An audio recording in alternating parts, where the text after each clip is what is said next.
အမလေးသူများတွေက YouTube မှာဗီဒီယိုတွေတင်ရမယ်ဆိုတော့စူးစမ်းပြီးတင်ကြည့်တာအမလေး viewer တွေကလည်းများလိုက်တာနော်ပြောမနေနဲ့အပြည့်ပဲ3ယောက်တဲ့သူများတွေပြောလေဟာ YouTube မှာတဲ့ပတ်စံတွေအရန်ရတယ်တဲ့တင်ကြပါတဲ့ဒါပေမဲ့လူတွေကိုအကျိုးပြုတဲ့ဗီဒီယိုလေးတင်ရမယ်ပေါ့နော်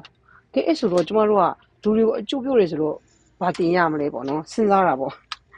ကိုရိုက်ထားတဲ့ဗီဒီယိုလေးတွေဟိုရှာကြည့်တော့ exercise လုပ်တာပဲရှိတယ်တင်မလားသူများကိုအကျိုးပြုတဲ့အရာလေးပြောရအောင်ဆိုတော့ကျမတို့ကဘာမှတတ်ထားတာမှမရှိတာဟုတ်တယ်မလားအဲ့တော့သူများတွေလည်းမျိုးဟင်းကိုပေပေနေနေလည်းမချက်တတ်ဘူးဟင်းကမချက်တတ်တာမဟုတ်ချက်တော့ချက်တတ်တယ်ကွာဒါပေမဲ့ဟင်းကအများကြီးချက်အများကြီးစားတယ်အများကြီးစားတော့ဘာဖြစ်လဲလူကအယမ်းဝရတယ်လေအယမ်းဝတော့မချက်ချင်ဘူးဟုတ်တယ်မလားအဲ့တော့သမီးချက်တဲ့ vlog လေးလေတင်လို့ဖြစ်အဲ့တော့ဘာဖြစ်လဲကိုကခါတလေကျရင်ဂျင်သွားတယ်ခါကျရင်ကလေးနဲ့ရှောက်သွားတယ်ဒါပဲတင်စားရှိရဟုတ်တယ်မလားအဲ့တော့ viewer မရဘူးပေါ့အဲ့တော့သူများတွေလိုပတ်စံရမလားဘယ်ရမလဲဟုတ်တယ်မလားအဲ့တော့အခုလိုဟို view လေးတင်လိုက်တော့ဘယ်လိုလာမလဲစောင့်ကြည့်ကြတာပေါ့နော်ပတ်စံမရတော့လည်းမတတ်နိုင်ဘူးလေနော် keep going ပေါ့ဟုတ်တယ်မလားရတဲ့အချိန်မှာရမယ်မရတဲ့အချိန်မှာမရဘူးပေါ့နော်ဒါပေမဲ့အခုကျမကတော့စူးစမ်းကြည့်တာပါဘာရင်မဟုတ်ပါဘူးပတ်စံနဲ့အများကြီးရအောင်လုပ်နေရလည်းမဟုတ်ပါဘူးပေါ့နော်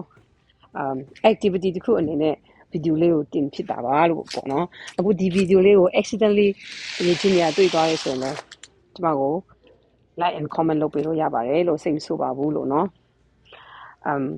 ကျမနာမည်ကအကိုင်မရန်ပါကျမကအမေရိကန်နိုင်ငံဖလော်ရီဒါဂျက်ဆန်ဗေးမှာနေထိုင်တာဖြစ်ပါတယ်ကလေး2ယောက်အမေပါအမေရိကရောက်တာကတော့16နှစ်ရှိပါပြီကဲကျမရဲ့ဗီဒီယိုအတူအထွာလေးတွေနောက်ပိုင်းဗီဒီယိုလေးအများကြီးတင်ပေးသွားပါမယ်လို့နော်အမေရိကကအကြောင်းအရာလေးတွေတင်ပေးမယ်ကျမရဲ့ lifestyle လေးတွေတင်ပေးသွားပါမယ်လို့နော်ကဲကျမရဲ့ဗီဒီယိုလေးကိုဆက်လက်ပြီးတော့ကြည့်ရှုရှင်သေးတယ်ဆိုရင်တော့ like and comment subscribe လုပ်ပေးလက်စင်ဆိုပါဘူးလို့နော်ကဲအားလုံးကိုကျေးဇူးအများကြီးတင်ပါတယ် have a nice day guys နောက်မှပြန်တွေ့မယ်နော် love you all